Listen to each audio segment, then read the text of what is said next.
Hello दोस्तों, मेरा नाम गगन है। क्या आप बिहार बोर्ड 2025 की तैयारी कर रहे हैं?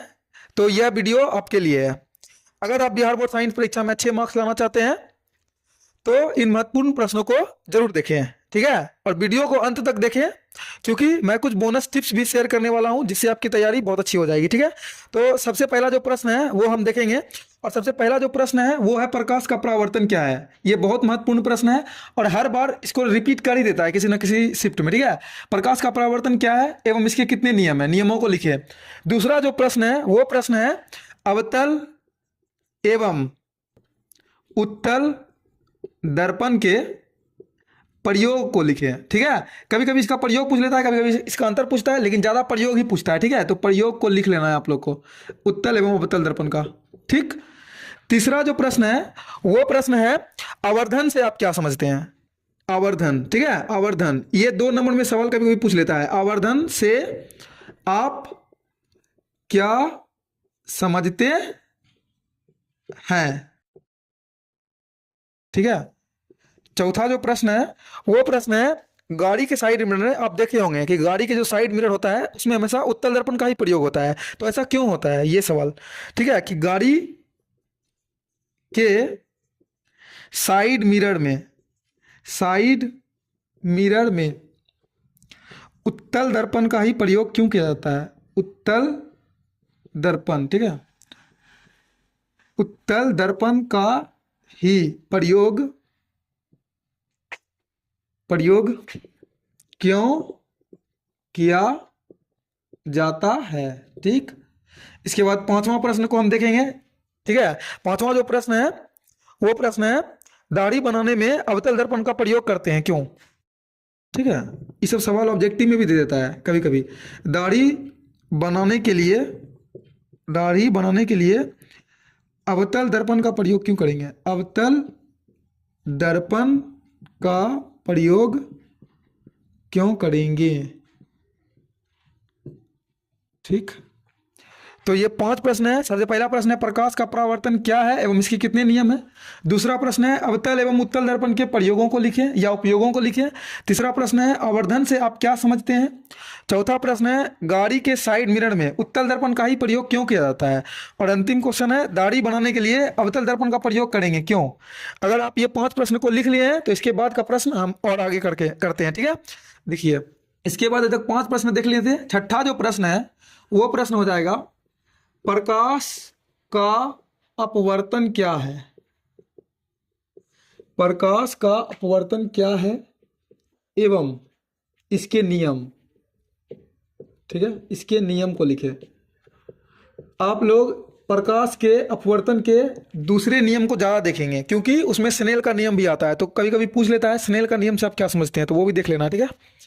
सातवां जो प्रश्न है, आजकल ये प्रश्न देखा जा रहा है, ठीक है, कि लेंस की क्षमता किसे कहते हैं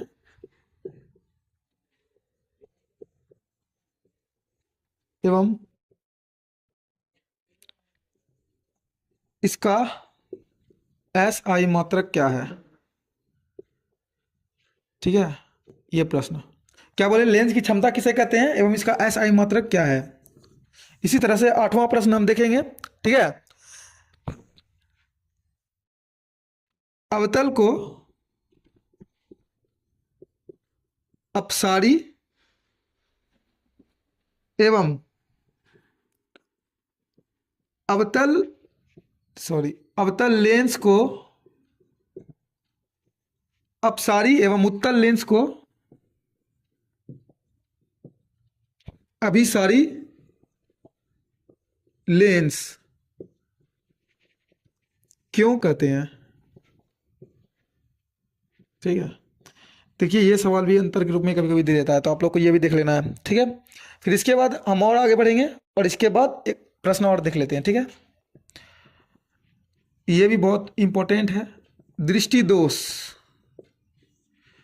क्या है, कारण के साथ निवारण बताना है, ठीक है।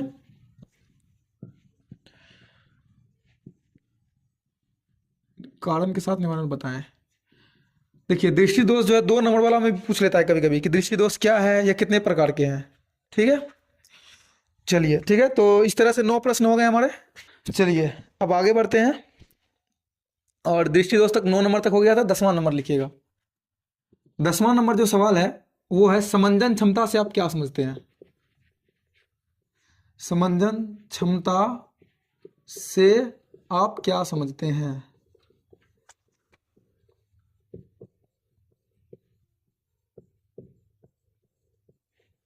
ठीक है, अब अगर आप कहीं भी पढ़े हैं तो उनके नोट्स को देख लीजिए, वहां पे ये प्रश्न आपको जरूर मिल जाएंगे, आप उनमें टिक कर लीजिएगा और उसको याद कर लीजिएगा, ये बहुत महत्वपूर्ण है। ठीक है, 11वां जो प्रश्न है वो प्रश्न है चालक कोमा कुचालक कोमा अर्धचालक एवं अतिचालक की परिभाषा दें। जो प्रश्न आपको करवाया जा रहा है आप वो प्रश्नों को जरूर देखेंगे, ये बहुत महत्वपूर्ण है। ठीक है, 12वां जो प्रश्न है वो प्रश्न है वर्ण विक्षेपण से आप क्या समझते हैं। ये बहुत हल्का प्रश्न है मगर ये पूछते हैं एग्जाम में, वर्ण विक्षेपण से आप क्या समझते हैं।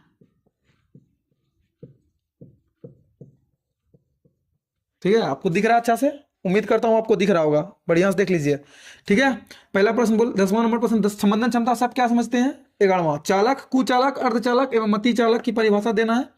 12वां प्रश्न है वर्ण विक्षेपण से आप क्या समझते हैं। अगर ये सवाल 5 नंबर में आ जाएगा तो आप इसमें पिक्चर बना दीजिएगा, ठीक है, लेकिन 2 नंबर का आएगा तो सिर्फ लिख सकते हैं। अगला 13 नंबर प्रश्न को देखेंगे हम लोग। 13 नंबर जो प्रश्न है वो प्रश्न है वायुमंडलीय अपवर्तन क्या है। ये सवाल भी लगातार दिखा गया है। ठीक है, वायुमंडलीय अपवर्तन क्या है। 14 नंबर क्वेश्चन, ये सब बहुत महत्वपूर्ण प्रश्न है। तारे क्यों टिमटिमाते हैं। तारे क्यों टिमटिमाते हैं, ये सब सवाल आपको जरूर एग्जाम में देखने के लिए मिलेगा। ठीक है, चलिए अब उम्मीद है इतना को प्रश्न आप लिख लिए होंगे 14 नंबर तक। अब इसके बाद हम लोग अगला प्रश्न करेंगे। ठीक है, 15 नंबर प्रश्न। तो इसके बाद का जो सवाल है वो सवाल है, कितना नंबर सवाल था, 15वां नंबर सवाल था। ठीक है, इसके बाद का जो सवाल है वो है आकाश नीला प्रतीत होता है क्यों। मतलब जब आकाश को देखते हैं तो देखते हैं कभी कभी नीला दिखाई देता है, आकाश को देखे हैं कभी कभी नीला दिखाई देता है, तो क्यों दिखाई देता है, ये सवाल पूछता है बोर्ड।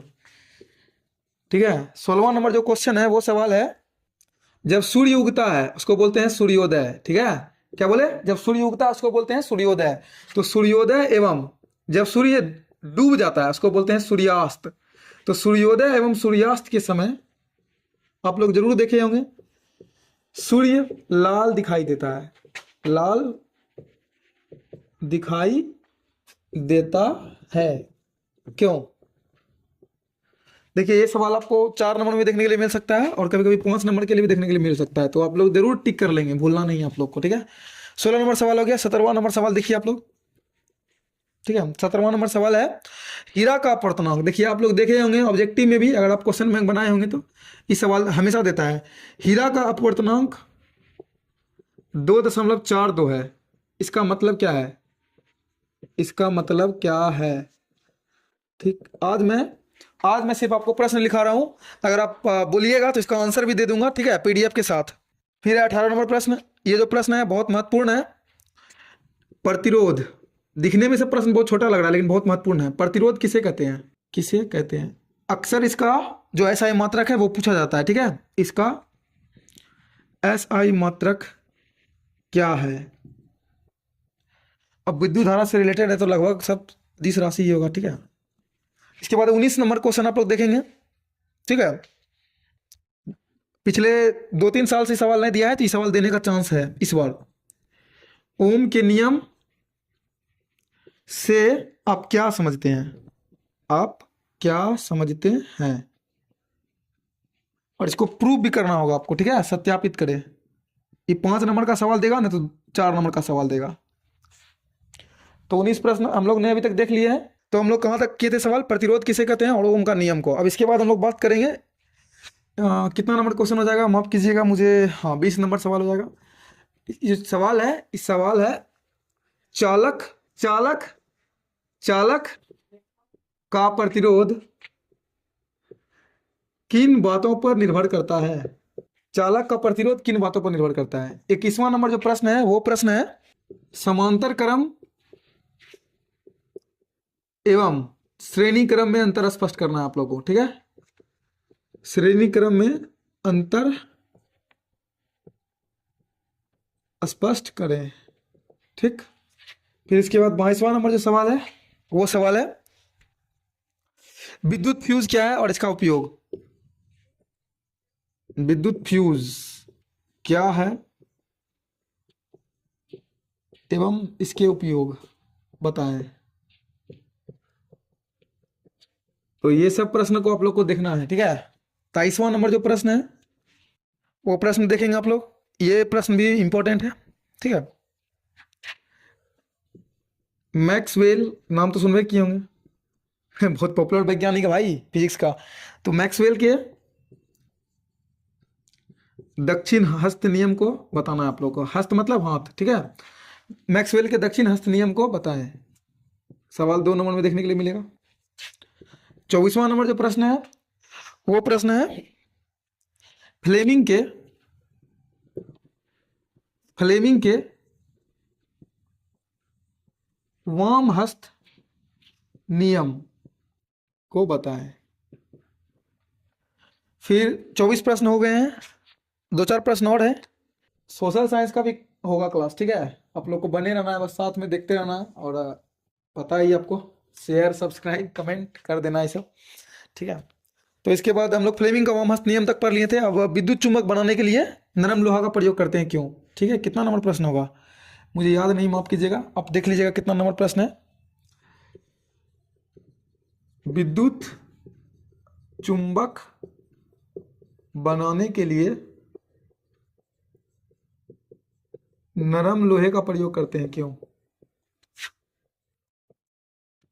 नरम लोहे का प्रयोग करते हैं क्यों। फिर इसके बाद का जो सवाल है वो सवाल है नाभिकीय विखंडन एवं नाभिकीय संलयन में क्या अंतर है, ठीक है। नाभिकीय विखंडन वही परमाणु बम और हाइड्रोजन बम वाला। नाभिकीय विखंडन एवं नाभिकीय संलयन में अंतर बताना आपको, ठीक है। फिर इसके बाद का सवाल जो है वो सवाल है अच्छा ईंधन क्या है। पूछता है भाई, 2017 में भी पूछा है, ठीक है, हमारे टाइम पे। अच्छा ईंधन क्या है। ईंधन से एक और सवाल दे देता है कभी कभी, आप लोग देखे होंगे, ज्योग्राफी में भी पढ़े होंगे, ठीक है। ये भी देख लीजिएगा, जीवाश्म ईंधन क्या है। और इसके अलावा जो हमारे 2 प्रश्न छूट गए हैं फिजिक्स के वो भी कर लेते हैं। एक है विभव एवं विभवांतर में अंतर, ठीक है। फिर हो गया एक विभव और विभवांतर में हो गया, एक हो जाएगा एमीटर और वोल्ट मीटर में अंतर। एमीटर एवं वोल्ट मीटर में अंतर, वोल्ट मीटर में अंतर, ठीक। ये सब सवाल आपको देखना है, जरूर देखना है। और इसके बाद एक और अंतिम सवाल, विद्युत क्षेत्र रेखाएं, विद्युत क्षेत्र रेखाएं, सॉरी माफ कीजिएगा, चुंबकीय क्षेत्र रेखाएं होंगी। चुंबकीय क्षेत्र रेखाएं एक दूसरे को नहीं काटती क्यों, नहीं काटती क्यों, ठीक है। ये सवाल देख लीजिएगा, ठीक है। आज के लिए इतना ही, अब कल आऊँगा और आपको फिर 2-4 जो ऑब्जेक्टिव में बहुत इंपॉर्टेंट चीज़ होते हैं, ठीक है, वो आपको करवाऊंगा। छोटा छोटा टॉपिक है लेकिन उससे बहुत ऑब्जेक्टिव आता है, जैसे कि पीएच मान हो गया, बहुत सारा अम्ल का नाम पूछ देता है, ठीक है। और ये समूह पूछ लेता है कि एल्डिहाइड है कि कीटोन है, तो ये सब हम एक जगह पे जमा करके आपको दे देंगे, ठीक है। और आप बोलिएगा तो कल केमिस्ट्री का और फिर परसों बायोलॉजी का वीडियो बना के आपके लिए बता दूंगा, ठीक है। तो ये कुछ महत्वपूर्ण प्रश्न है फिजिक्स के, इससे बाहर नहीं जाएगा सवाल, ठीक है। आप जरूर एक बार देखिएगा, ठीक है। धन्यवाद, थैंक यू।